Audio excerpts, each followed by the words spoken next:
Arratsaldeon denoi eta ongi etorriak Gipuzkoako Foro Ekonomistak Foroaren 22. ediziora. Aurpegi asko ikusten ditut eta horrek benetan pozten nau. Ekonomisten Euskal Elkargoa enpresa eta ekonomian jarduten dugunentzako topagunea delaren seinale delako. Mila esker ere Laboralkuntzari eta Alce Fundazioari foro honetan gure bidelagun izateagatik. Además de daros la bienvenida y os transmitía mi alegría de ver muchas caras conocidas, que la verdad que es algo que muchos sois una constante aquí en este foro y me alegra mucho. Este foro se ha convertido en un punto de encuentro de las y los profesionales del ámbito de la gestión de organizaciones y de la economía en general. Antes, cuando estábamos comiendo, me decía Maite, Iñaki, cuenta que el Colegio Vasco de Economistas, hay economistas que se dedican al mundo macro, pero también hay gente que se dedica a la gestión del mundo de la empresa, y de hecho somos muchos más los que nos dedicamos al mundo de la gestión de la empresa. Y sí que es cierto que al final, las cosas que hacemos y más intentamos que sean para el mundo de la economía y de la empresa. Esperamos seguir encontrándonos en las próximas ediciones aquí, seguro. Esta ya, como decía, es la 22ª edición. Comenzamos en 2004 con José María Charri y hemos continuado con 20 profesionales referentes con los que hemos tenido la oportunidad de hablar de diferentes ámbitos, ¿no? Recuerdo a Daniel Inarriti, José María de Liébana, Xavier Salimartí, Antón Costas, no sé, infinidad de ellos que la verdad que cada uno nos iban contando un prisma de la economía que siempre ha sido muy interesante. Y el Foro de Economistak de este año, la verdad que no los menos, titulado Diferencias de género en la negociación, un tema muy interesante. Es un tema que nos ocupa y nos preocupa a Economistak. Es un tema en que la promoción de la igualdad es un valor presente y real en el colegio y creemos que ha de serlo en todas las organizaciones. La promoción de la igualdad de hombres y mujeres es una necesidad en todos los ámbitos de la vida, personal, social, profesional. Y como organización yo creo que tenemos un deber y tenemos un papel activo y proactivo en desarrollar acciones para el empoderamiento y el liderazgo de nuestras colegiadas y también para formar e implicarnos nuestros colegiados, ¿no? Me incluyo. El colegio yo creo que debe y puede contribuir a conseguir la igualdad de género en un campo clave como es la economía y este foro yo creo que es un ejemplo de ello, ¿no? También es un ejemplo nuestra comunidad Berdintasuna que promueve diferentes proyectos y acciones de sensibilización, de visibilización, de reivindicación para que la actividad profesional sea una actividad lo más igualitaria posible. Lehen esan bezala, mila esker gaur hemen egoteagatik. Orain ekonomisten Euskal Elkargoko Maite Bidafularekin, Gipuzkoako ataleko presidentearekin utziko zaituztet.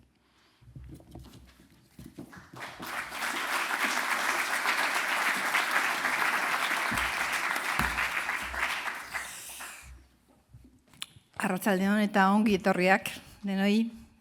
Eskerrik asko por haber venido otro año más. Iñaki hacía mención, ¿no?, a esos foros que hemos tenido anteriormente.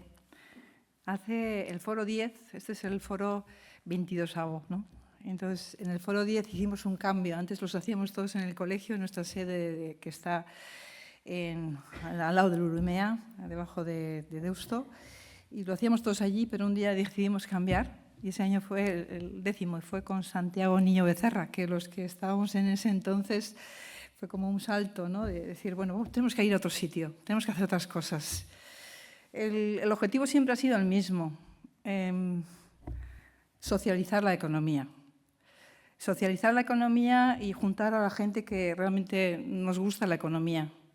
Y la economía, como vamos a ver, son muchas cosas, muchos temas. La economía está en todas partes. Está en la empresa, está en nuestra familia, está en la economía familiar y hemos ido tratando en los diferentes foros diferentes temáticas. Hoy contigo, Nagore, vamos a tratar otros y están muy interesantes, muy interesante lo que nos va a hacer y nos va, como todos los foros que queremos, es abrir cabezas y también tener conocimientos para luego hablar de datos, lo que nos gusta mucho a los economistas, para las cosas más científicas, más el dato, yo creo que economista y el dato es importante. Y como bien decía Iñaki, los economistas somos los de ADE, los de ADE que se llaman ahora, antes nos llamamos licenciados en Administración y Dirección de Empresas. También son la gente que ha sido licenciado en Economía, también son los antiguos diplomados en empresariales, los mercantiles, o sea, todos somos economía. Unos porque estudiamos y otros porque nos gusta. Tenemos compañeros de ingeniería, psicólogos que les gusta la economía. Y año tras año son, como decimos, asistentes que casi sin saber quién va a venir ya se apuntan. Esto es un buen dato. Hoy estáis aquí 110 personas que se han inscrito. También este foro se va a grabar, entonces a todos los colegiados se va a transmitir lo que vemos, como todos los foros. Entonces es una fuente de divulgación del tema que vamos a hablar hoy. Hoy tenemos a Nagore Iriberri Echeveste, también hay que decir el apellido de la ma, Echeveste. Doctora en Economía por la Universidad de California, San Diego, en 2006. Trabajó primero en la Universidad Pompeu Fabra, en Barcelona, entre el 2006 y 2012. En 2012 se incorporó como la Universidad en el País Vasco como profesora de investigación en Iberbasque, donde está actualmente. Trabaja en economía del comportamiento, economía experimental, teoría de juegos conductuales y economía de género. Tiene dos líneas de investigación principales, la teoría de juegos conductuales, que no me digáis porque hoy me he estado explicando y he conocido hoy más que en toda mi carrera, en entornos estratégicos. En segundo lugar, estudio de las diferencias de género en la educación y en los mercados laborales. En su investigación, que es mayoritariamente empírica, utiliza datos administrativos, datos nos decía, está comiendo, pero también realizó experimentos de laboratorio y realiza experimentos de laboratorio y de campo para recopilar datos adecuados. Sus trabajos han sido publicados en revistas tanto americanas, económicas, como también europeas, económicas, porque tiene fundamento, ¿no? Al final, estas revistas lo que buscan es que haya fundamento detrás y que hayan datos. Hoy tenemos a Nagore, vamos a darle un fuerte aplauso, vamos a escuchar hablar de un tema apasionante y, bueno, después de que hable ella, como siempre hay un foro, hay preguntas que también iremos a hablar. Mila esker, tortxagatik, bueno, adelante.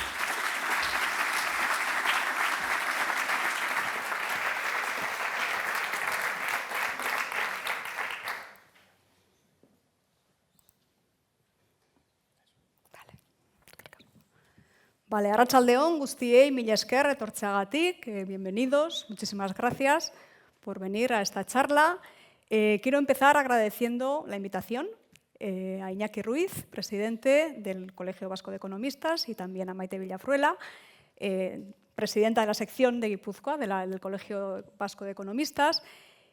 Yo, como académica, tengo la tentación de quedarme en mi despacho y seguir con mis estudios y mis datos y mis resultados y mis publicaciones, pero es verdad que hay un valor en salir un poquito del despacho y de hablar de este tipo de resultados a todos los economistas que no están en el mundo académico. Así es que a veces nos cuesta un poquito, pero os agradezco muchísimo que os hayáis fijado en mi perfil investigador y que me hayáis hecho esta invitación. También decir que hoy en el público, aparte de temas y de caras conocidas en el mundo profesional, también hay gente conocida personalmente, así es que tiene otra función también. Bueno, hoy os voy a hablar de las diferencias de género en la negociación. Voy a intentar hacer un resumen de algunos de los resultados más importantes que se han encontrado. Voy a intentar poner un poquito de orden y daros los resultados más importantes. Y quiero conectar estos resultados con intentar explicar la brecha de género en los mercados laborales, ¿vale? Es decir, también intentaré decir por qué a los economistas nos pueden interesar estas diferencias de género y intentar explicar cómo se analizan y qué pueden aportar. ¿De acuerdo? Voy a empezar explicando o definiendo, por una parte, lo que es una negociación y por qué a los economistas nos parece tan interesante el objeto, o como objeto de estudio la negociación. Y después voy a hacer una pequeña introducción también de qué se hace, bueno, ahora está bastante de moda, pero la economía de género, qué intenta estudiar. Y después conectaré estas dos cosas para explicar que realmente el objetivo sería intentar dar una explicación parcial a la brecha de género que no se llega a explicar con otros factores. ¿De acuerdo? Vamos a empezar con lo que es la negociación. ¿Qué es la negociación? La negociación es un entorno estratégico. En economía distinguimos dos tipos de entornos, los entornos de pura decisión y los entornos estratégicos.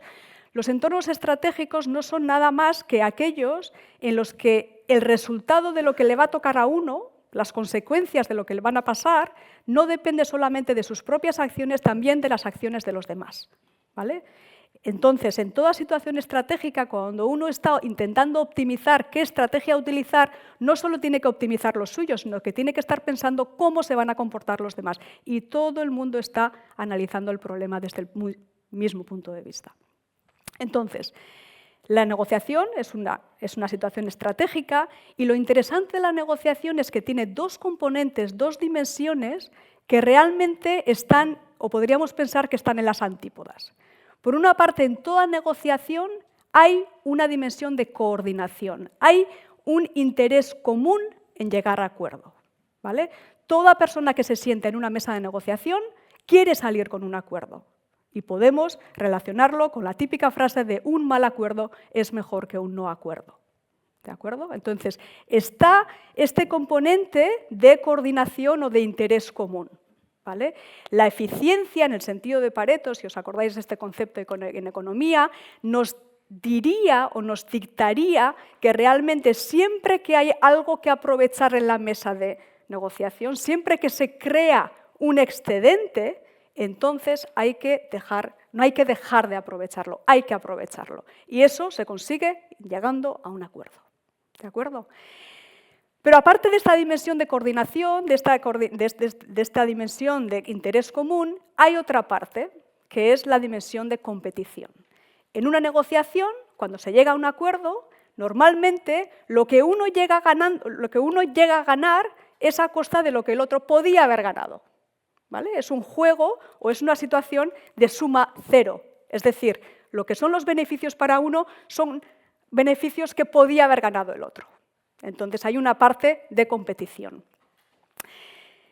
Lo que vamos a ver después, especialmente cuando miremos las diferencias de género en la negociación, vamos a distinguir otra vez entre estos dos resultados. Las diferencias de género en la probabilidad de llegar a un acuerdo y las diferencias de género una vez que llegan a acuerdo, cómo se llega a repartir la tarta. ¿Vale? Acordaros de estos dos conceptos. Voy ahora a describir muy por encima lo que es la economía de género. La economía de género cuantifica, como bien ha dicho Maite, los economistas queremos poner números, queremos cuantificar cosas y además queremos ver la dirección de la causalidad, queremos identificar qué afecta a qué determina a qué. ¿Vale? Entonces, la economía de género cuantifica y estudia las razones por las que los hombres y las mujeres pueden diferir en variables económicas importantes que afectan a su bienestar. ¿Vale? ¿Qué son estas variables? Pueden ser cuántas horas trabajan, pueden ser cómo distribuyen su ocio, pueden ser la renta, puede ser salario, puede ser todas estas variables. Hoy me voy a fijar en los salarios. ¿Vale? Los salarios, estaréis de acuerdo, que pueden afectar al bienestar de los individuos. ¿Vale? Entonces vamos a analizar los hombres y las mujeres por qué pueden llegar a tener salarios diferentes. ¿Vale? También aprovecho para decir, seguramente os acordaréis, pero la última galardonada del Premio Nobel fue Claudia Goldin, una mujer de la Universidad de Harvard, que realmente su línea principal de investigación es la economía de género. Esta mujer, historiadora y economista, realmente llegó a estudiar con datos de hasta hace 200 años históricamente cómo ha evolucionado la participación de la mujer en el mercado de trabajo, también salarios, etc. Ella misma fue una pionera, porque parece mentira, pero en el Departamento de Economía de la Universidad de Harvard, la primera mujer en tener o en llegar a ser catedrática fue en 1990 y fue ella. Entonces, ¿Por qué a los economistas nos puede interesar las diferencias de género y por qué estudiamos este tipo de diferencias de género?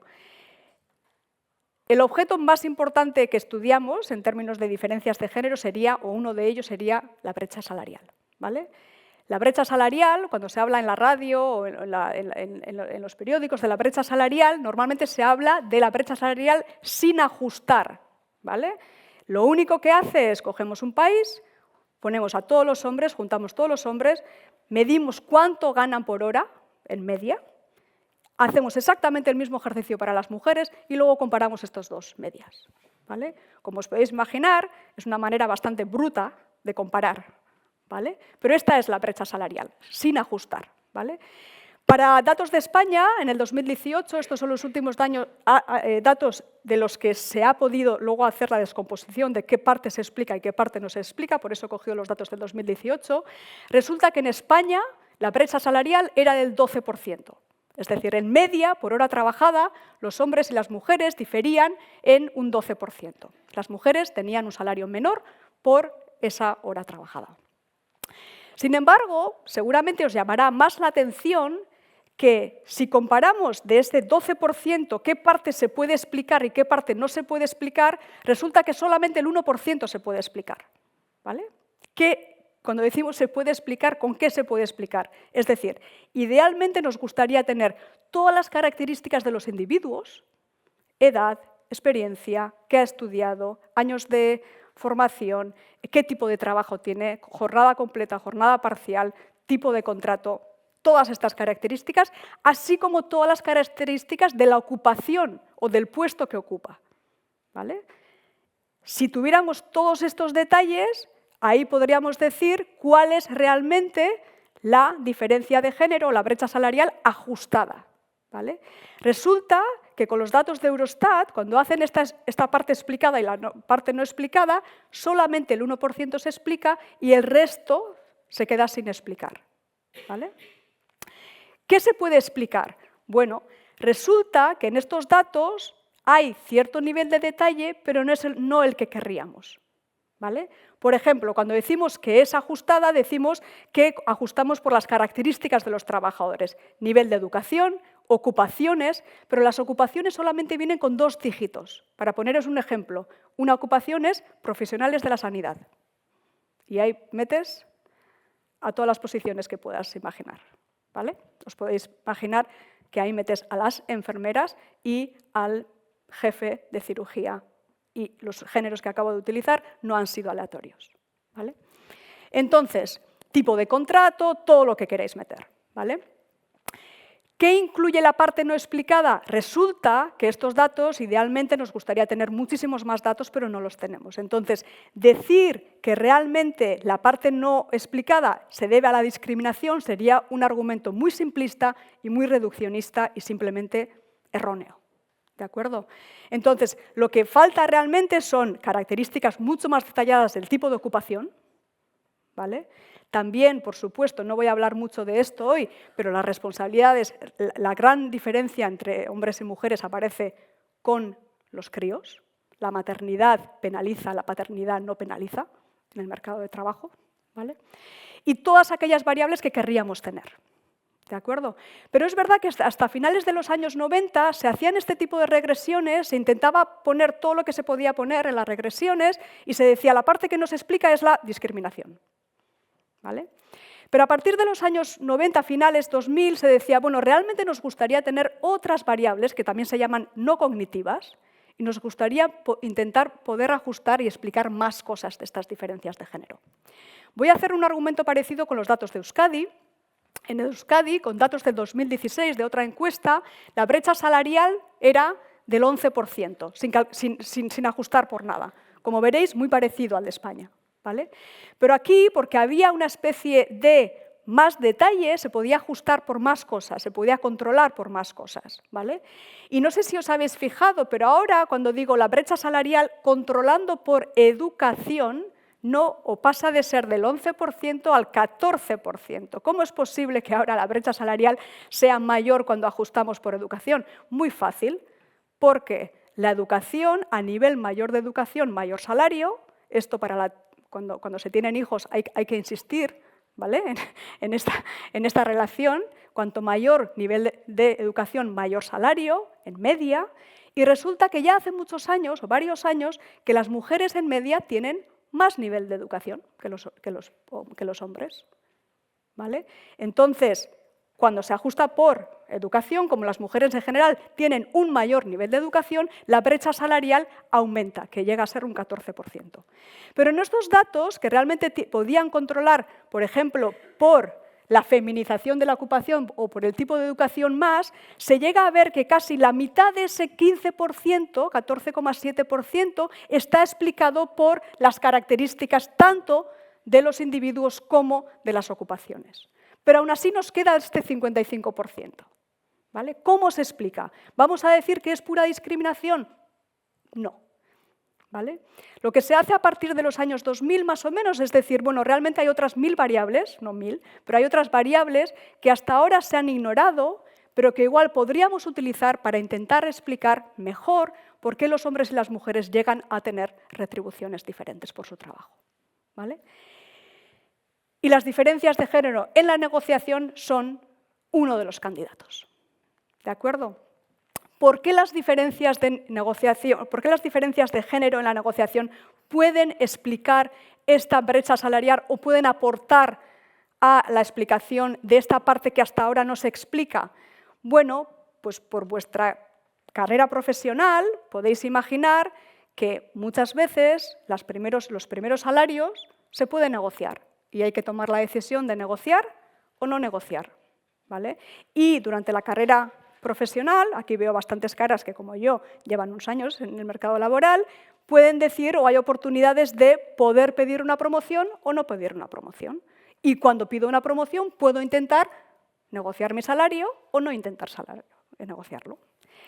Resulta que si los hombres y las mujeres tienen una probabilidad diferente de dar ese paso de quiero negociar esto, o imaginaros que tienen la misma probabilidad, resulta que cuando nos ponemos a negociar los hombres y las mujeres, resulta que obtenemos resultados diferentes en la negociación, esto puede contribuir a explicar por qué al cabo de unos años los hombres y las mujeres acaban con retribuciones diferentes.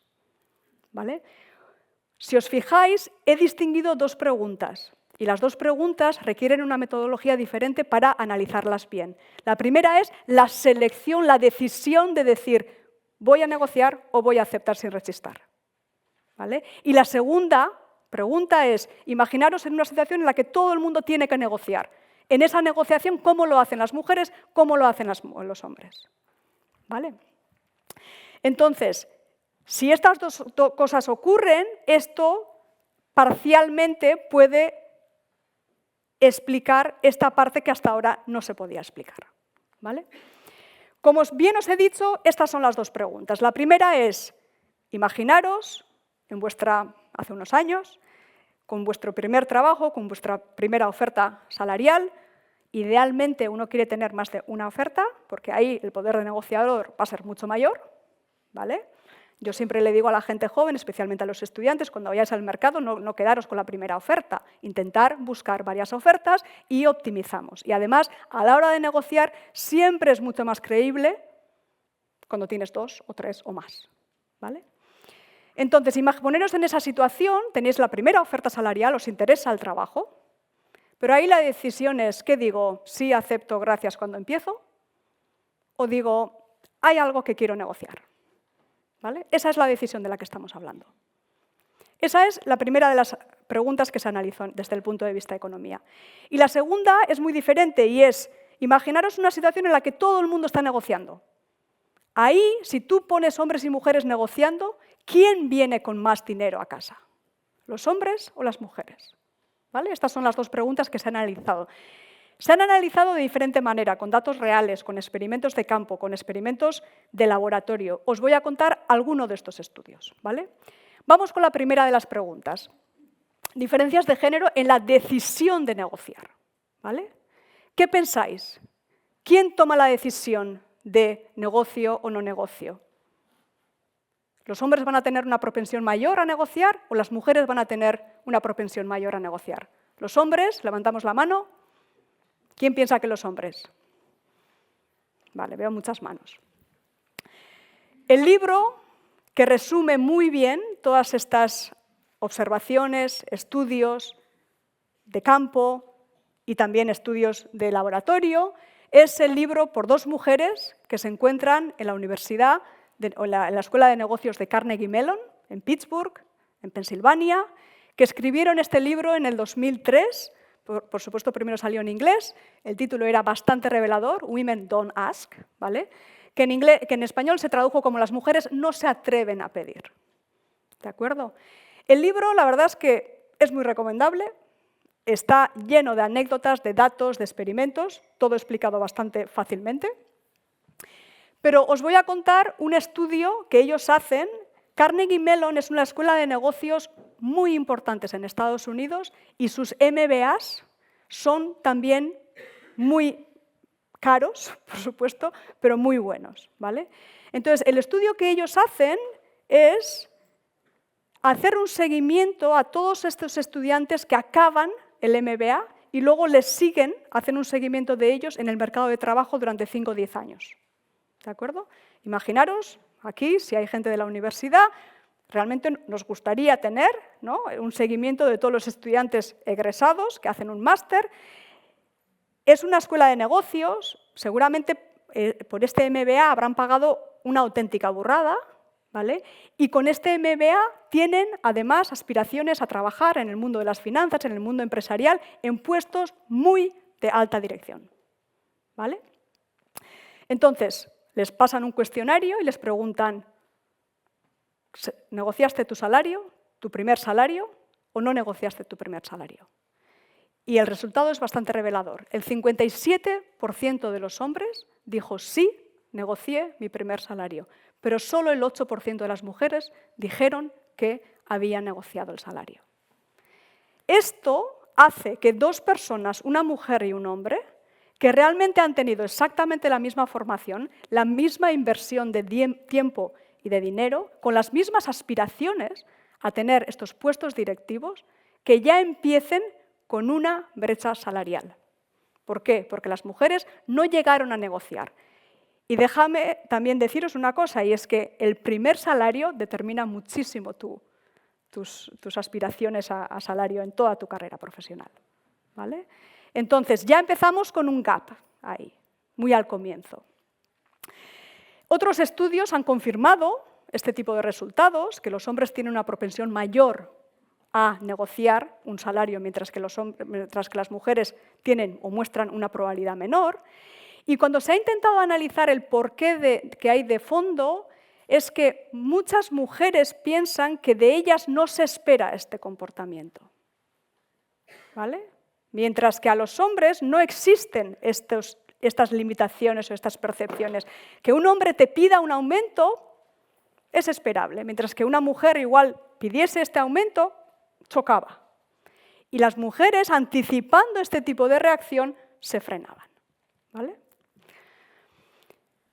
Ahora os voy a contar de otro trabajo un poquito más reciente. Es de dos profesores de Chicago y esto es un experimento de campo. Un experimento de campo es un estudio en el que es diseñado por economistas, pero en el que los participantes no son conscientes de que están participando en ese estudio, ¿vale? Por eso es un experimento de campo. ¿Qué es lo que tenían en la cabeza estos profesores? Estos profesores tenían en la cabeza que muchas veces en el mercado laboral hay mucha ambigüedad. Hay mucha ambigüedad acerca de qué se espera de mí, qué no se espera de mí, etc., ¿vale? Y entonces querían hacer una intervención en la que esa ambigüedad desaparecía, ¿vale? Imaginaros un entorno en el que tú estás solicitando a diferentes puestos de trabajo y que no sabes muy bien si es aceptable o no es aceptable pedir un aumento, ¿vale? Te hacen una oferta y dices, ¿puedo negociar? ¿No puedo negociar? ¿Se espera? ¿No se espera? ¿Vale? Sin embargo, en otro tipo de trabajo en el que te dicen, te comunican o es explícito que los salarios son negociables y está escrito, ¿vale? Lo que estos profesores tenían en la cabeza es que si tú quitas la ambigüedad de un entorno, ahí las diferencias de género iban a desaparecer, ¿vale? Mientras que si mantienes esta ambigüedad acerca de qué se espera, qué no se espera, Entonces aparecerían las diferencias de género, ¿vale? ¿Cómo hicieron este experimento de campo? Tenían 18 puestos de trabajo reales, no puedes engañar a la gente, estas posiciones existían y de hecho se llegaron a cubrir, ¿vale? Y anunciaron este puesto de trabajo en diferentes ciudades, en los networks habituales, ¿vale? Entonces, lo primero que necesitaban era gente que estuviera interesada, gente real, que estuviera interesada en este puesto de trabajo, ¿vale? Ponían una dirección de email y la gente describía diciendo yo tendría interés en solicitar o mandar mi currículum a este tipo de trabajo. Necesitan, primero, una muestra de gente que está interesada, ¿vale? Estos van a ser sus participantes en este estudio, ¿vale? En esta primera etapa, unas 2.400 personas mostraron interés. Entonces, ¿qué es lo que hacen? Estas 2.400 personas que ya tienen sus emails, ahora lo que hacen es dividirlos aleatoriamente en 2 grupos, ¿vale? Es importante que sea aleatorio. ¿Por qué? Porque en un principio queremos gente que es comparable, gente con características que son comparables, y a unos les asignamos a un grupo de control en el que no les vamos a decir nada acerca de si los salarios son negociables o no, y a otro, el grupo de tratamiento, a ellos les vamos a hacer o poner explícitamente que los salarios son negociables, ¿vale? Si vemos diferentes comportamientos, podemos asegurar, porque la asignación ha sido aleatoria, que las diferencias se deben a eso único que has cambiado, que es, no digo absolutamente nada, estoy en la ambigüedad, mientras que en el mundo donde realmente no existe ambigüedad y hago muy claro que los salarios son negociables, ahí espero un cambio en el comportamiento, ¿vale? ¿Qué es lo que encontraron? Recordar, grupo T1, que le llamo el grupo de control, no digo absolutamente nada, y lo que hicieron es decir, en el email dijeron, bueno, mándame vuestro currículum y os voy a pedir que rellenéis un breve cuestionario. En ese cuestionario, a los de grupo de control no se les decía nada, y a los grupos de tratamiento se les decía que los salarios son negociables, ¿vale? Y en el cuestionario se les pedía a todos, tanto de un grupo como de otro, su disponibilidad para trabajar por menos del salario ofrecido y su disponibilidad a negociar el salario al alza. Las 2 cosas, estamos en Estados Unidos, ¿vale? ¿Qué es lo que encontraron? Lo que encontraron es que en el grupo de control, y estoy en el lado azul, arriba mujeres, abajo hombres, la flecha abajo significa la proporción de gente que estaba dispuesta a trabajar por menos de lo ofrecido, y la flecha al alza significa la proporción de gente que estaba dispuesta o que querría aumentar el salario, negociar el salario al alza, ¿vale? Lo que se ve es que en un entorno de incertidumbre, por una parte, los hombres tienen una propensión un poquito mayor a negociar el salario, pero lo que más llama la atención es que una bastante mayor proporción de mujeres tiene disponibilidad a incluso trabajar por menos del dinero ofrecido, ¿vale? En ese entorno de incertidumbre, ¿quién acabaría con un salario menor? Las mujeres. Las mujeres acabarían con un salario menor que los hombres en el entorno sin ningún tipo de mensaje. Mientras que en el entorno de la derecha, cuando claramente se pone y se explicita los salarios son negociables, no hay diferencias. Hay gente también que está dispuesta a trabajar por menos, pero la gran mayoría, cuando ve que los salarios son negociables, está dispuesto a pedir o negociar los salarios, ¿vale?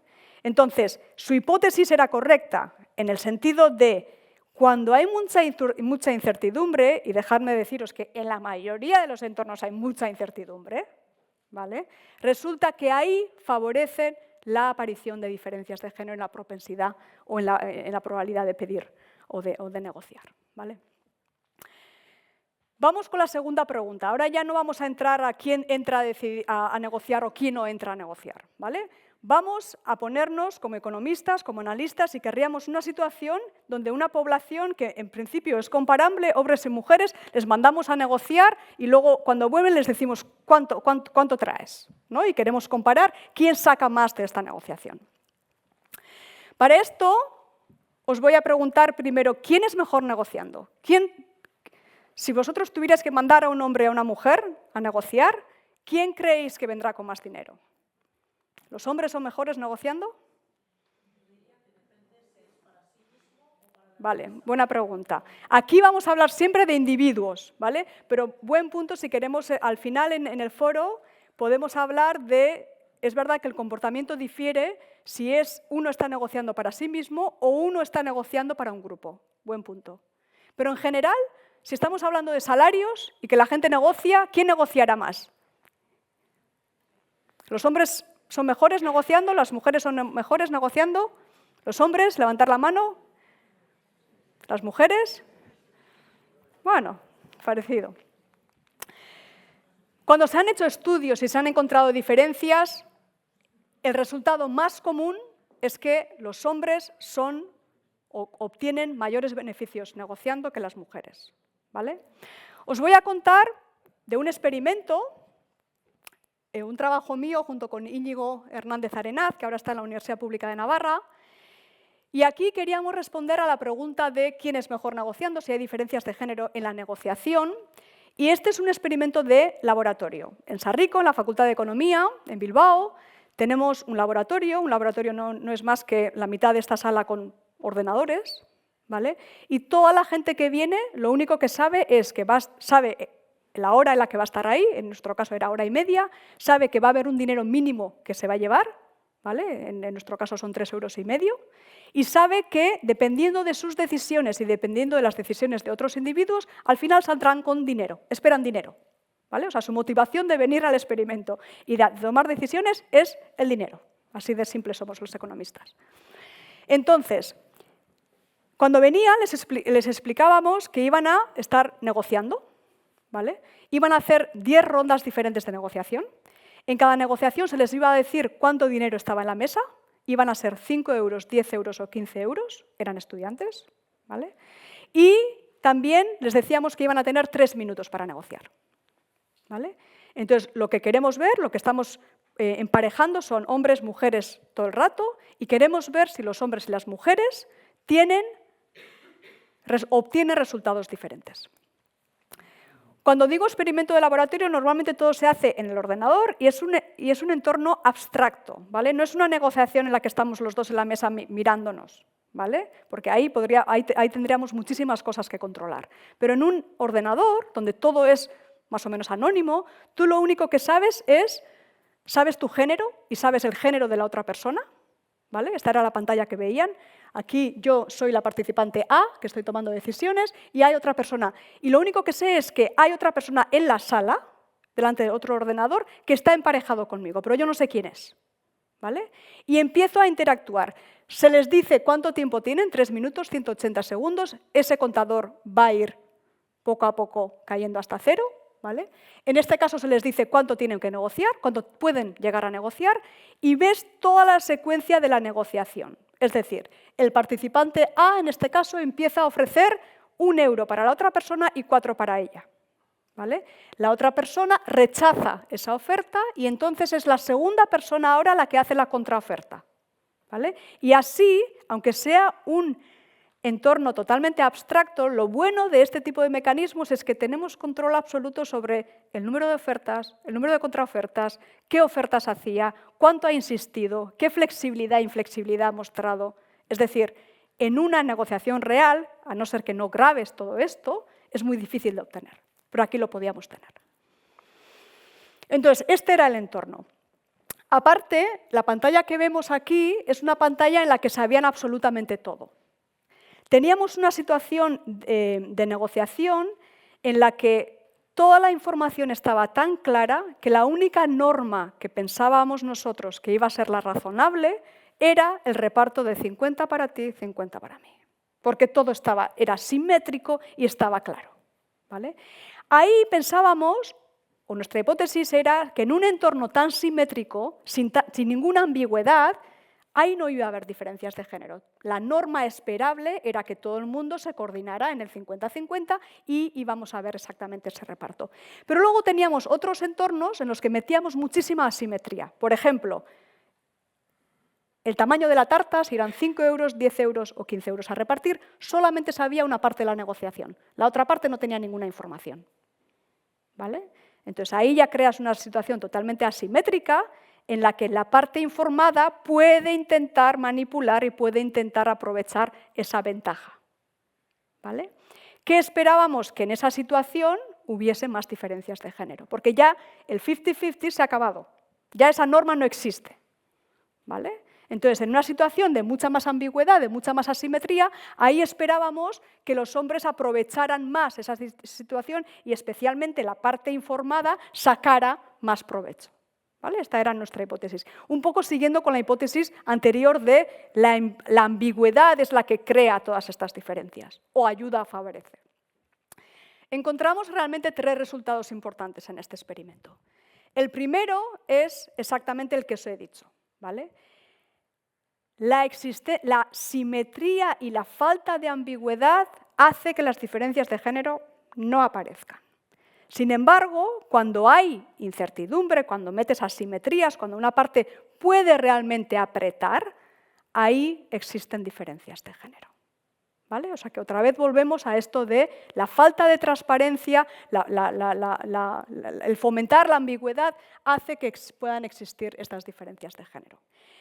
Pero sorpresa, sorpresa, resulta que si mirábamos cuánto dinero sacaban de ese experimento en total los hombres y las mujeres, no había diferencias.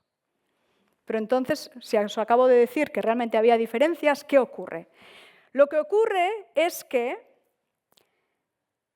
ahora vamos a volver a los 2 resultados de probabilidad de llegar a un acuerdo y dinero que se reparten una vez que han llegado a acuerdo. Resulta que la presencia de hombres en la mesa de negociación hace que el no acuerdo sea más probable. ¿Vale? Es decir, si tú pones a hombres en la mesa de negociación, es más probable que te vengan con un no acuerdo en nuestro entorno. ¿Vale? Y esta diferencia, la probabilidad de acuerdo en general era muy alta. El 85% de todas las negociaciones llegaron a un buen puerto, llegaron a acordar un reparto, ¿vale? de esa cantidad a repartir. Sin embargo, el 15% de las negociaciones no llegó a acuerdo, quedaban con 0. ¿Vale? Si tú te levantabas de la mesa, pasaban los 3 minutos y no llegabas a acuerdo, te levantabas de la mesa con 0 euros. ¿Vale? Y esto ocurrió el 15% de los casos. Resulta que si tienes un hombre en la negociación, esto hace que ese 15% ya no sea 15%. ¿Vale? Es un 10% mayor. ¿Vale? Pero por otra parte, si nos fijamos solamente en aquellas negociaciones que llegaron a ser acordadas, ahí en el reparto los hombres van a sacar más. ¿Vale? Un 7% más. Entonces tenemos estas 2 posiciones o estos 2 resultados que son contrarios. Por una parte, los hombres hacen que las negociaciones fallen, sus ingresos bajan, pero por otra parte, cuando llegan a acuerdo, ganan más. Por eso, en media, encontrábamos que no había diferencias. ¿Cómo hacían los hombres para, cuando llegaban a acuerdo, tener más o sacar más de esa tarta? Os podéis imaginar, durante 3 minutos mostraban una actitud mucho más inflexible, mucho más insistente en su reparto. Algunas veces intentaban empujar la negociación hasta el último momento, que ya ves el reloj que se está agotando y te vas a quedar con 0 y al final la otra parte cedía, etcétera, etcétera. Lo bonito de esta base de datos es que realmente puedes ver todas estas estrategias y puedes medirlas. Y los hombres utilizaban unas estrategias mucho más agresivas que las mujeres y eso hacía que, por una parte, aumentaba la probabilidad de desacuerdo, pero por otra parte, cuando llegaban a acuerdo, tenían un reparto más ventajoso para ellos. ¿Cuáles son las razones principales? Como hemos dicho, la existencia de ambigüedad favorece la aparición de diferencias de género. ¿Vale? Cuando todo está claro y el entorno es simétrico, ahí no teníamos ninguna diferencia. Para indagar un poquito más de qué pasa cuando existe esta ambigüedad, por qué existen estas diferencias de género, ahí los sospechosos habituales siempre son las preferencias de riesgo y también el grado de confianza que muestran las mujeres y los hombres con muchas de las tareas. ¿Vale? En general se encuentra que las mujeres son más aversas al riesgo, ¿vale?, que los hombres. Y también cuando hablamos de grado de confianza, si yo os preguntara a vosotros ahora mismo cómo de buenos creéis que sois en vuestro trabajo, estoy segura de que habría diferencias de género, ¿vale? Os quiero mostrar del mismo experimento, los mismos 300 estudiantes que estudiamos en nuestro laboratorio. Al final del experimento les hicimos la siguiente pregunta. Perdón. ¿Cómo de bueno crees que eres negociando? Y tenían que autocolocarse, les decíamos, imaginaros que cogemos a todos los participantes y los dividimos en 4 grupos diferentes. Los peores, los que son peores negociando, los siguientes y los mejores, ¿vale? Y se tenían que autocolocar, ¿vale? Yo creo que estoy en el primer cuantil, que es los mejores, o estoy en el cuarto cuantil. Estos son los resultados. Las mujeres y los hombres. Si os fijáis, la gran parte de individuos no se coloca ni entre los mejores ni entre los peores, en la mitad, ¿vale? Pero hay grandes diferencias.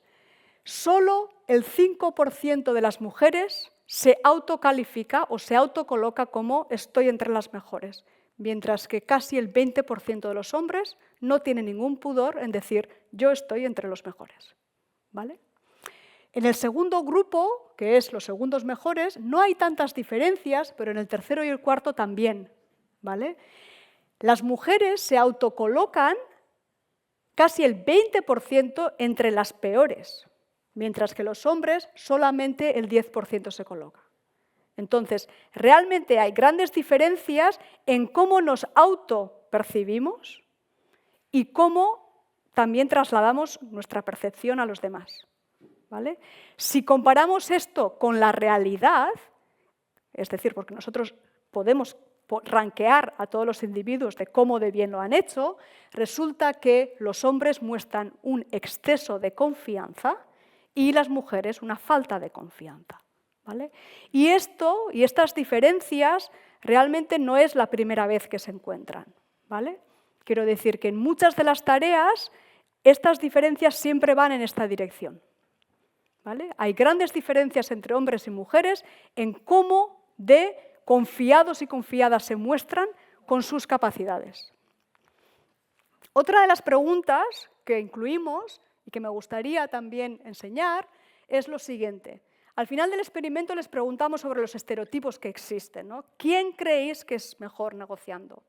Estos son estudiantes que tienen 18 y 20 años, ¿eh? Quiero decir que es gente joven. ¿Quién es mejor negociando? Y las posibles respuestas eran las mujeres por igual o los hombres. Claramente, aquí también las mujeres a la izquierda, los hombres a la derecha, tanto los hombres como las mujeres dicen, la mayoría de ellos, dicen que los hombres son mejores negociando, ¿vale? O sea que realmente estos estereotipos, estas diferencias en el grado de confianza sobre lo que ellos y ellas piensan acerca de sus capacidades en esa tarea en particular, solamente pueden aumentar estas diferencias y contribuir a estas diferencias, ¿vale? Voy a intentar resumir estas 2 preguntas que os he puesto al comienzo, esta decisión de entrar a negociar y también de las diferencias de género en la negociación. Cuando existe ambigüedad sobre si es aceptable o no negociar, los hombres y las mujeres van a realmente mostrar una propensidad diferente a negociar. Y cuando existe ambigüedad sobre cómo se podría repartir, ¿vale?, entonces los hombres mostrarán unas estrategias más agresivas que les llevarán, por una parte, a tener un no acuerdo o un desacuerdo con mayor probabilidad, pero a la vez, cuando lleguen a acuerdo, a tener diferencias de género que son ventajosas para ellos. ¿De acuerdo? Cuando la ambigüedad desaparece, las diferencias también desaparecen. ¿De acuerdo? Para ir cerrando un poquito, voy a hablar ahora de cuánto contribuyen a la explicación de la brecha salarial. Es decir, lo que nos gustaría idealmente es tener una base de datos en la que este tipo de actitudes, grado de confianza, también si uno piensa que es bueno negociando, si llego a negociar, si no llego a negociar, todas estas variables las pudiéramos controlar de alguna manera y de medir de alguna manera, ¿vale? Resulta que estas bases de datos tan detalladas casi no existen, ¿vale? Pero hay un estudio del 2016 de unos autores, de varios autores, son 4, pero aquí lo que estudian es la brecha salarial. Son capaces de decir cuánto de estas diferencias en la negociación pueden llegar a contribuir a la explicación de la brecha salarial. Son datos portugueses de una muestra representativa y la verdad es que es una base de datos muy rica en el sentido de tanto las características de los trabajadores como las características de las ocupaciones y de las empresas, ¿vale? Y lo que llegan a encontrar es que es menos probable que las mujeres trabajen en puestos de trabajo o en empresas que realmente tienen un rango de salarios muy flexibles en el que realmente tú tienes que negociar. O sea que por una parte hay una selección de hombres en este tipo de trabajos y una aversión a las mujeres a este tipo de trabajos en los que realmente el salario se tiene que negociar. Y esto se puede conectar totalmente con esta diferencia en la decisión a negociar o a no negociar, ¿vale? Lo segundo que encuentran es que las mujeres reciben, cuando realmente encontramos mujeres en estas empresas en las que el esquema o la estructura salarial es muy flexible y la gente tiene que llegar a pedir primas, las mujeres no llegan a aprovechar o no llegan a agotar todas las primas que podían sacar. Simplemente llegan a casi un 90% de las primas salariales comparado con los hombres. ¿De acuerdo? Entonces, estos efectos en esta base de datos tan rica pueden llegar a explicar hasta una quinta parte, el 20%, de toda la brecha salarial que antes no se podía explicar, ¿vale? Entonces, esto solamente es una aproximación, esto solamente es para los datos de Portugal, pero nos puede dar a entender que realmente si tuviéramos una base de datos en las que podríamos controlar por todas estas variables, la brecha salarial todavía, la no explicada, se reduciría todavía más.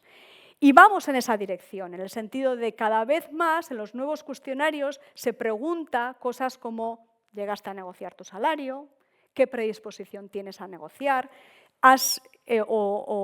¿Cuáles son tus preferencias de riesgo? ¿Cuál es tu grado de confianza? Es decir, todas estas variables que las llaman las no cognitivas, realmente si pudiéramos controlar y medir todas ellas y poner en un entorno de análisis, llegaríamos a explicar mucho más de la brecha salarial que lo que explicamos hoy en día. Voy a intentar concluir diciendo que las diferencias de género en la negociación han recibido interés especialmente en los últimos 20 años. ¿Vale? Como os decía antes, hasta finales de los 90 se intentaba controlar por todas las características de los individuos, pero ahí simplemente nos referíamos a la educación, a años de experiencia, qué tipo de grado había hecho, tipo de contrato, luego toda la parte de la ocupación o de la empresa, ¿vale? Y lo que no se podía explicar se decía tiene que ser discriminación. Si no lo podemos explicar es que tiene que ser discriminación. Mientras que a partir de los años finales de 90 y a partir de los años 2000 se habla de todas estas variables que son no cognitivas que realmente pueden tener una capacidad de explicar el resto que queda. ¿Vale? O sea, no se puede decir que es discriminación, puede haber otras muchas cosas que pueden explicar. Y una de ellas ha sido las diferencias de género en la negociación. Y aquí hemos distinguido entre esta diferencia en la probabilidad de pedir o negociar el salario y también las diferencias de género en la negociación, ya cuando no tienes que tomar la decisión, sino que ya estás en una negociación. Y ahí hemos visto estos dos resultados. Por una parte, la presencia de hombres hace que el no acuerdo sea más probable, pero a la vez, cuando llegan a acuerdo, tienen o sacan un beneficio más provechoso para ellos. ¿Vale?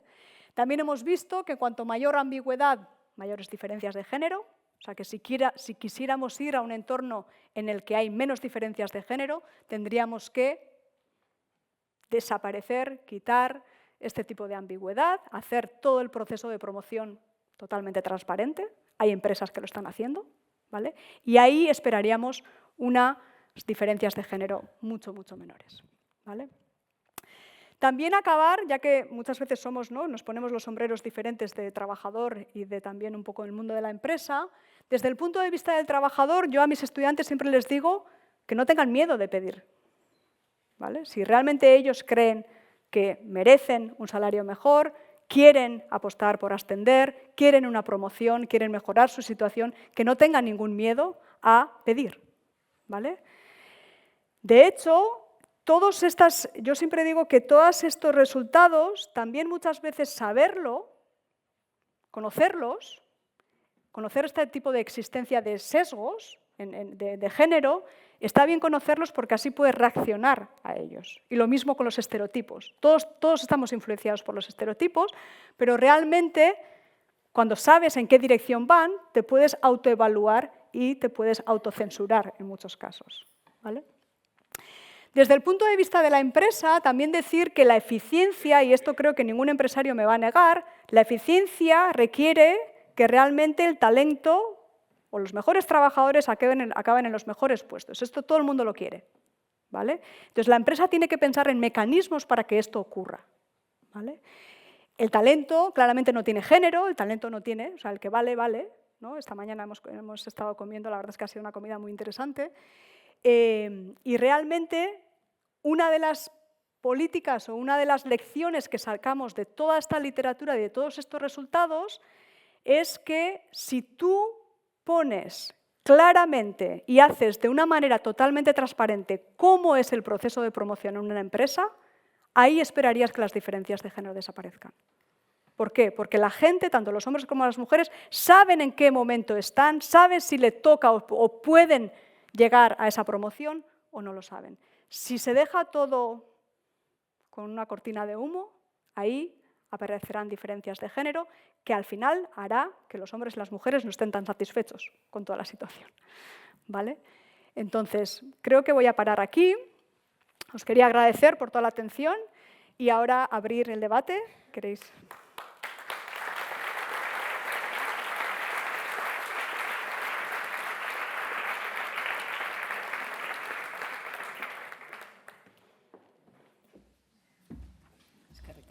¿Me pongo abajo? No, aquí, tú, aquí era tú. Es que ricasco. Ahora es muy interesante. Nos has dejado con los datos ahí pensando. Ahora toca las preguntas, ¿vale? Entonces sí que me gustaría que... Hay dos personas que están con los micros, como siempre. Cualquiera que está interesado en una pregunta levanta la mano. Y... Sí, ¿alguien? La pregunta que ha habido antes, Sí. que me ha parecido muy interesante, claro, en la negociación de salarios siempre me he limitado a estas negociaciones un poco bilaterales de individuos con individuos, pero tienes toda la razón en que en muchas de las negociaciones la gente no está representando sus propios intereses, sino también los intereses de un grupo. Y ahí, por ejemplo, el que ya no hay historias de qué se pensará de mi estrategia de negociación o pensarán, o sea, ahí no hay sesgos de género. Entonces sí que se ha visto que cuando la gente, tanto hombres y mujeres, realmente están negociando por los intereses de un grupo al que representan, ahí las diferencias de género se aminoran, ¿vale? O sea, que ese... Sí, yo lo vi por experiencia, durante muchos años hice las entrevistas de las selecciones de personal en la empresa. Perdón, durante muchos años hice las selecciones de personal en la empresa y yo fui de las que entré, vamos, encantada de que alguien me fuera a coger, o sea, no pensé en negociar. Y me encontré con que los pocos hombres que se presentaban siempre negociaban. Era un sector muy feminizado, pero los hombres siempre negociaban. Y ya eso me dio que pensar. Y luego yo veía a esas mismas mujeres que habían entrado sin negociar, cuando tenían que negociar para la empresa, negociaban a muerte. O sea, era como si la empresa fuera suya en las negociaciones. Entonces era algo que me llamaba mucho la atención y ya en su momento me hizo pensar. Pero no conocía el libro de que las mujeres piden menos o no se atreven a pedir. Ahí llegué más tarde. De hecho, el título en castellano todavía es más revelador porque hablan de las razones implícitas, ¿no? Que las mujeres realmente tienen este miedo a cómo va a ser percibido por la empresa el hecho de haber pedido, ¿no? Hoy en la comida también hemos estado hablando y la verdad es que estaría muy bien, esta generación de la que hablan en el libro de 2003 es la generación de los 90. Entonces, estaría muy bien hacer este tipo de seguimiento en las diferentes generaciones, en las diferentes cohortes, porque yo creo que estas percepciones sí que han cambiado, ¿vale? O sea, yo creo que hoy en día, si tengo que hacer una predicción, irán disminuyendo estas diferencias en la probabilidad de pedir, ¿no? de negociar estos salarios. Pero estos estudios están por hacer, ¿vale? Pero estaría muy bien hacer este tipo de seguimiento con generaciones más jóvenes.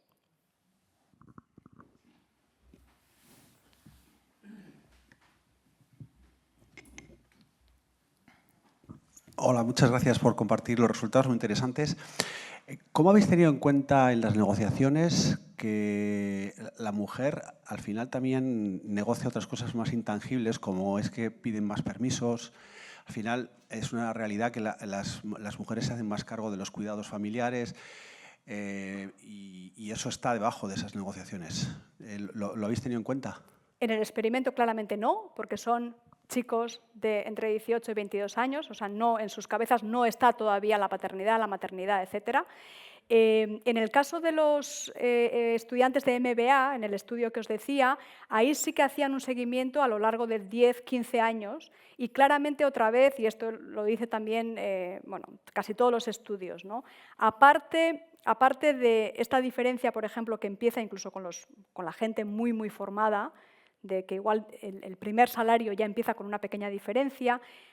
Aquí la gran intervención, el gran shock para ver las diferencias de género sabemos cuáles son, ¿vale? Es la paternidad y la maternidad, pero resulta que la paternidad no es, porque no afecta a su salario, pero la maternidad sí. Entonces, puede ser que las mujeres ya, incluso cuando están a estos niveles, tengan aspiraciones diferentes o que ya estén haciendo este tipo de predicciones en su vida de 10, 15 años, ¿vale? Y por eso incluso que están dispuestas a aceptar o no a negociar, ¿vale? Pero esto no lo puedo saber porque esta gente todavía era joven. Pero las aspiraciones y el maternity shock está ahí, ¿vale? Y esto es el gran el gran efecto de Sara de la Rica también tenía, ¿no? Y Claudia Goldin tiene realmente un gráfico en el que los hombres y las mujeres, si controlas por muchas cosas, empiezan muy parecido en sus carreras, muy parecido, ¿vale? Pero la maternidad baja un escalón de repente y ese escalón nunca se recupera. Nunca se recupera. Puede ir paralelamente, pero nunca llega a juntarse. Entonces puede ser que realmente negocien otro tipo de cosas, ¿vale? Pero estábamos hablando aquí de salario. Sobre esta cuestión, Sara de la Rica en una ocasión comentaba que había otra variable, que era que cuando la mujer empieza a vivir en pareja también, desarrolla roles, o sea, estaba además ella ya inquieta con estas cosas, de maternidad, aún no teniendo descendencia. Aspiraciones. Y esto también impactaba directamente en su carrera profesional, o sea que es un temón, ¿no? Como la mujer hace una serie de renuncias a unas aspiraciones acomoda o prepara por el bien común, o sea, un bien que está fuera de ella y en cambio el enfoque, pero probablemente esta mirada generacional a estas generaciones que parece que estamos vislumbrando más individualistas, pues nos muestre un escenario diferente, no lo sé. Tampoco sé si es bueno o malo, ¿eh? No tengo ni idea, lo digo porque, bueno, al final también se pierden una serie de valores y de compromisos, de aporte social, al bien común, no lo sé. A ver, Claudia Goldin en su discurso cuando recibió el premio Nobel lo puso muy bien, ¿no? Quiero decir, ella decía la igualdad en el mercado laboral solo se va a conseguir cuando haya igualdad en el mercado doméstico. Son las dos caras de la misma moneda. Por supuesto, salirse del mercado de trabajo durante 4, 5, 6 meses es costoso para la empresa y para el trabajador. Esto es muy fácil de entender. La cuestión es que cuando siempre es el mismo género el que aporta ese coste, ahí ya creas una injusticia por una parte, ¿vale? Entonces, son las dos caras de la moneda. En ese sentido, últimamente en España hay políticas muy interesantes que se están llevando a cabo, equiparando los permisos de paternidad y maternidad. Se verá el efecto de ellos cuando tanto el hombre como la mujer es igual de probable de tomar este tipo de bajas. Puede que para el mercado laboral se igualen. Ya no es más costoso contratar a una mujer o a un hombre porque sabes que el día que tengan un niño o una niña van a aportar o van a tomarse esa baja. Entonces, quiero decir que todo esto es muy nuevo. Libertad González, de hecho os puedo dar otro nombre, la Pompeu Fabra está analizando la influencia de estos cambios de políticas públicas que son muy recientes, que son los últimos 20 años. Así es que, sí. Hola, buenas tardes. También yo creo que hay un factor que es importante y del que se habla poco porque parece que hasta da vergüenza, la relación de la mujer y el dinero. Parece que está mal visto que la mujer le dé demasiada importancia al dinero. De hecho, cuando hace poco salió Sofía Vergara diciendo en una entrevista de televisión, no, si yo lo único que quiero es tener dinero y cuanto más mejor, bueno, enseguida las redes sociales estallaron, ¿no? Eso lo dice un hombre y no pasa nada, ¿no? Hay una parte que yo creo que es cierta, que probablemente a nivel de valores y a nivel de esquema no tenemos la misma relación con el dinero, porque dinero también iguala poder, en fin, hay un montón de cosas asociadas. Lo que no tengo muy claro, porque desconozco el dato, es si es un tema cultural, es un tema que aprendemos, es un tema genético, eso es lo que no sé, pero sí que está claro que cuando el dinero te pones en una escala de valores más importante, negocias más fuerte porque es lo que tú quieres, es tu proyecto. O sea, hay una parte de desarrollo profesional, dinero, etcétera, etcétera. Pero si en cambio igual estás poniendo otros valores como una vida familiar, conciliación o vivir en paz y no entrar en conflicto, pues quizá es cuando te retraes de negociar porque realmente, no lo sé, es un punto de vista sin más. No, totalmente de acuerdo. De hecho, cuando las mujeres no se atreven a pedir, muchas veces es no porque tú no quieras pedir. Yo creo que a todo el mundo está bien decir, me gusta, o sea, yo creo que más dinero que menos, todo el mundo estaríamos de acuerdo con eso. La cuestión es que cuando tú pides eso, la percepción, cómo es percibida esa petición por un hombre y por una mujer, incluso en Estados Unidos, que son mucho más orientados al dinero, diría yo, una cultura mucho más orientada al dinero, también se veían esas diferencias. O sea, que parte de la historia es esa percepción de qué se espera de mí, y el qué se espera de mí es diferente para un hombre y para una mujer. Yo creo que, y me gustaría ver ese estudio, que a lo largo de las diferentes generaciones esto está cambiando y se está igualando, ¿vale? Pero es un pronóstico, no lo sé, ¿vale?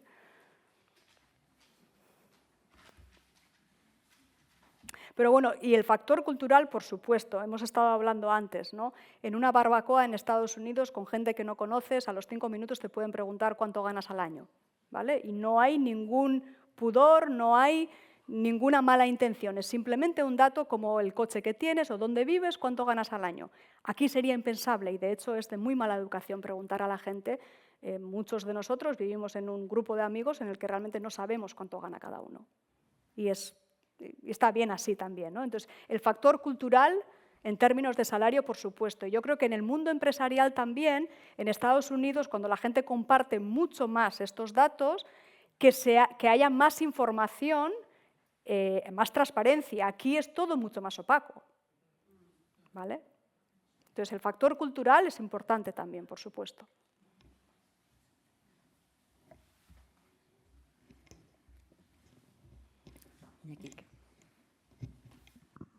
Ya te había avisado que te iba a hacer esta pregunta. En otro estudio que tienes, ¿no? Creo que era con niños, ¿no? Sobre un examen de matemáticas, ¿no? Hablabas de la presión competitiva, ¿no? Y cómo afecta también en las diferencias de género. Y la pregunta es, bueno, puedes contar un poco eso, pero si eso puede afectar también un poco a la negociación, ¿no? Sí. A ver, hay bastantes resultados en términos de preferencias sobre entornos, cómo nos gustaría que nos pagaran, ¿no? Cuando a la gente se le da la opción de haces una tarea y te dicen ¿cómo quieres que te paguemos por esa tarea? ¿Quieres que te demos cuanto mejor hayas hecho esa tarea, te pago lo correspondiente? ¿O te pongo a competir con otra persona y el que gana, el que sea mejor, gana el doble, ¿vale? Y la otra persona se queda sin nada, ¿vale? El segundo sería un entorno competitivo, porque tu retribución depende de si has ganado o no esa competición. Y la primera parte sería un pago por producción, ¿vale? Resulta que si a la gente se le da entre esas dos opciones, las mujeres eligen con mayor probabilidad la opción de a mí págame por mi producción, mientras que los hombres tienen más probabilidad de decidir no, a mí dame la competición y voy a competir, ¿vale? Entonces parece que hay una preferencia diferencial de hombres y mujeres a participar o a rendir en este tipo de entornos, y aparte también la presión, es decir, en un entorno totalmente educativo que tenemos nosotros, que estudiamos nosotros, veíamos, era una competición de matemáticas, pero esa competición de matemáticas no era importante, era un concurso que se organiza en Madrid, que se llama el concurso de primavera, y es simplemente, está organizado por la Facultad de Matemáticas, quieren fomentar las matemáticas y quieren fichar a los buenos estudiantes luego para atraerlos al grado de matemáticas, ¿vale? Entonces, en este concurso había 2 etapas. En la primera etapa participaba todo el mundo y los que quedaban mejor competían otra vez entre ellos, y lo que veíamos es que las diferencias de género aumentaban de la primera etapa a la segunda. La segunda era mucho más competitiva, había menos gente y había menos premios todavía, entonces era más difícil. Entonces, al aumentar la presión competitiva, vemos que las diferencias de género todavía aumentaban, las mujeres todavía lo hacían un poquito peor, ¿vale? Entonces, parece que estos entornos competitivos, por una parte, ahuyentan a las mujeres y que cuando se les obliga a rendir en este tipo de entornos, también las diferencias son desfavorables para ellas. Un entorno de negociación, como he dicho, tiene este componente competitivo, porque al final hay una historia de suma cero. Lo que yo gane va a ser a costa de lo que tú podías haber ganado. Entonces, esto también está relacionado y puede que las mujeres en parte no lo hagan tan bien o peor que los hombres cuando llegan a negociar, porque este entorno competitivo les frena, ¿vale? O sea que está relacionado realmente. Muy interesante. Y además es que hay otra cosa que habría que tener en cuenta en esto, si te metes en aspectos culturales, que es cómo entienden las mujeres el papel del conflicto dentro de la relación. Porque al final, si estamos hablando de negociar un conflicto, al final el conflicto es yo quiero más pasta, tú no me la das, ¿no? Y cómo negocio eso, y eso dentro de lo que cómo entienden las relaciones las mujeres y los hombres es muy distinto. No sé si eso lo habéis pensado, lo habéis trabajado. No hemos recibido, o sea, no hemos elicitado ningún tipo de cómo vives tú con el conflicto o cómo percibes tú el conflicto. No lo hemos solicitado así. Estaría bien que lo empezases, ¿no? Otro estudio ese, porque es verdad. A ver, es verdad que nosotros siempre en economía nos fijamos mucho en las preferencias de riesgo, porque la negociación también hay un factor de riesgo. No sabes con lo que vas a acabar, ¿vale? Entonces, y las mujeres en general sí que muestran una predisposición menor a aguantar el riesgo, son más aversas al riesgo, y la confianza, las diferencias en confianza. Estas dos variables normalmente median muy bien las diferencias de género. Quiero decir que son las dos, yo llamo sospechosas habituales en este tipo de regresiones, porque explican gran parte de las diferencias de género. Pero no tenía este concepto de que el conflicto se entiende de manera diferente.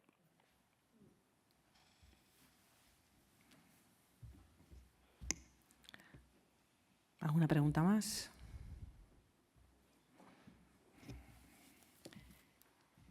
He ido rápido igual. Has puesto otro ejemplo antes de comiendo, que era el tema de la selectividad, la presión, ¿no? Y ese estudio que habéis hecho también es muy interesante con el tema de la presión.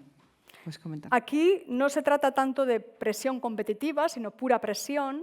Lo que sí veíamos es que muchas veces en el entorno educativo los profesores tienen que decidir evaluar al estudiante de una manera más continua, más pequeños controles, trabajos, y al final la nota final es una especie de media de todos estos, ¿no? Estos mini exámenes o mini pruebas, o hacer un examen final, punto, ¿vale?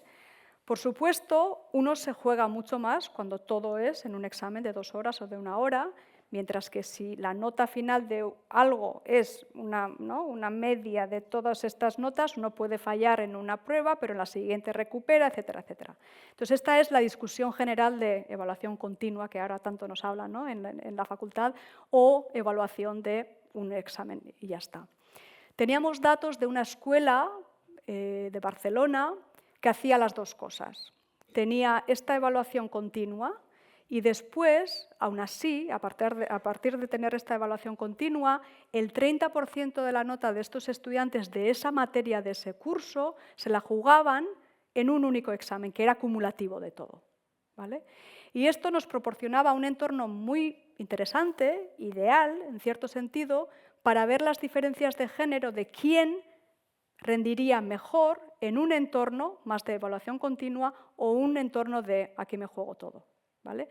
Si os fijáis, la selectividad es un aquí me juego todo, porque en 2 días hacen 9 exámenes o 11 exámenes, dependiendo de cuántas asignaturas cojan, y ahí se juegan el 50% de la nota de entrada del grado, mientras que el otro 50% es todo el trabajo que uno ha hecho en todo el bachillerato, ¿vale? O sea, eso al final es una media, una acumulación de tal. Entonces, lo que sí veíamos es que, y aquí solamente medíamos las diferencias de género, las diferencias de género en las notas de evaluación continua son favorables a las mujeres. Las mujeres, esto os habéis fijado seguramente, la gente que tiene niños y niñas, en media traen mejores notas a casa que los niños, ¿vale? En media. Ahí atrás hay unos niños, solo hablo de medias, ¿vale? Entonces, sin embargo, cuando es aquí me juego todo, como es la selectividad o otro tipo de exámenes en Estados Unidos que también determinan en gran medida la entrada a la universidad, como es el SAT, ahí normalmente las diferencias o se igualan o incluso los niños son los que toman la ventaja. O sea que ahí hay algo que hace que la presión, que la existencia de una presión mayor hace que los niños ahí salgan o saquen toda su valentía y todo su conocimiento y que las mujeres ahí no sacan su excelencia, ¿vale? O sea que esto es un entorno educativo, pero también lo podríamos seguramente, cuando uno se juega de verdad, o el examen MIR, ¿no?, de los médicos, que tienes 5 horas o 4 horas y media, en la que te juegas realmente el 90% de la nota que va a determinar la especialidad que vas a tomar durante los próximos 4 o 5 años. En el MIR también vemos este tipo de diferencias. Entonces, hay algo ahí de la presión, de lo que uno se juega, de la cantidad de uno que se juega, que los hombres y las mujeres nos comportamos de diferente manera. Todo esto son datos, Nagore, para ver, ¿no? Estudiarlo, para ver lo que está ocurriendo a nivel del género. Pero ¿cuál es el fondo? ¿Por qué ocurre esto? Bueno, el fondo es seguramente que estamos no sé si estamos educando, que estamos sociabilizados de una manera diferente los hombres y las mujeres, ¿vale? No es solamente la educación, yo creo que es en general la socialización que tenemos. O sea, no somos seres sociales los humanos, ¿vale? Vivimos en una sociedad y realmente estamos afectados por todo lo que nos rodea y muchas veces decimos, ya, pues que yo trato igual a mis hijos, a mi hijo y a mi hija. Sí, seguramente tú intentarás hacerlo, pero la sociedad realmente no estamos tratando, no estamos premiando a niños y niñas por lo mismo. No están siendo... bueno, yo creo que todavía hay diferencias en esto y esto se traduce a que nos comportemos todavía de una manera diferente. Pero bueno, aquí hay muchos estudios, ahí entra ya más la sociología, etcétera, pero los factores sociales yo creo que no los podemos olvidar. Entonces los economistas y sociólogos los tenemos que juntar, ¿no? Pues desgraciadamente igual no mucho, porque a los economistas nos gusta tener, bueno, pues en ese sentido, como lo he dicho antes, cuantificar y ver las relaciones causales, ¿no? ¿Qué determina el qué? Y la identificación de la causalidad. Muchas veces este tipo de, bueno, pues por qué en la sociedad nos comportamos de manera diferente, nos queda un poquito grande la pregunta y ahí las variables es que no sabríamos un poco ni por dónde empezar, ¿no? Cuando la socialización, un niño, una niña realmente vive en una sociedad desde edad 0 hasta que sale por ahí, yo creo que es muy difícil tener una variable, decir, es esta. Pero bueno, antes tú has preguntado, ¿es biología o es la...? Pues una buena pregunta, no sé. Vamos a preguntárselo a un sociólogo. ¿Alguna pregunta más? Bueno, pues... Hay una. Marca tú. Hay datos, por ejemplo, en algún estudio últimamente, por dar un poco de luz a esto, se han estudiado comportamientos de matrimonios jóvenes, ¿no? Cómo reacciona, previamente preguntándoles lo que tú decías, ¿no? Si entienden que educan igual, ¿no? Y obviamente han dicho que sí, que educaban igual tanto a matrimonios jóvenes que tienen un niño y una niña al menos, ¿vale? Entonces, decían que obviamente que sí, que ellos educaban igual y tal, ¿no? Entonces, se han estudiado una serie de comportamientos ante hechos concretos. Por ejemplo, un niño vuelve a casa después de la ikastola llorando, ¿no? Y una niña, ¿no? Y el grado de indagación en qué ha pasado es casi el doble, lo que decía el estudio, en el caso del niño. O sea, esto objetivamente en hábito indica mayor preocupación por parte de la pareja en el caso del niño, ¿no? Hay muchos datos, pero te doy uno más para no cansar, ¿no? Otro, por ejemplo, en el nivel de palabras emocionales que se dirigen la pareja respecto al niño de la niña es más del doble hacia la niña que hacia el niño. Entonces, hay muchas evidencias que no somos conscientes, que lo hacemos y que, bueno, nuestras creencias dicen, no, yo educo igual, pero no hacemos eso. Sí, incluso yo en psicología leí un artículo que me llamó pero no es mi campo, así es que no voy a profundizar, pero leí un trabajo en el que decían que incluso a los bebés que no hablan, el tono de la voz con la que nos dirigimos a un bebé niño y a una bebé niña es diferente. Y esto lo hacemos totalmente inconsciente. Entonces, yo creo que hay muchísimos comportamientos que replicamos y que vemos que realmente hace que todavía la socialización de niños y niñas no sea igual. Esto de los speech. Es muy curioso verlos en internet, los vídeos de cómo vistes a un bebé de niña y cómo cambia la conducta y la forma de relacionarse, ¿no? Si le vistes de chico, ¡ay, qué fuerte! Mírale cómo se mantiene, ¿cómo vas a ser de...? Y a la niña, ¡ay, mi princesa! ¡Ay, mi...! Pero de una forma inconsciente. Entonces, es muy curioso verlo, cómo nos sale. O sea, el cambio de tono, el cambio de lenguaje, el cambio de... A los niños se les pone enseguida de pie, a las niñas se les acuna. Buscadlos porque es muy curioso. Bueno, vamos a ir terminando, ¿vale? Que ahora nos toca la parte, primero, de agradecimientos a ti. Gracias. Nagore, por toda la ponencia. Vamos a darle un chalo muy fuerte.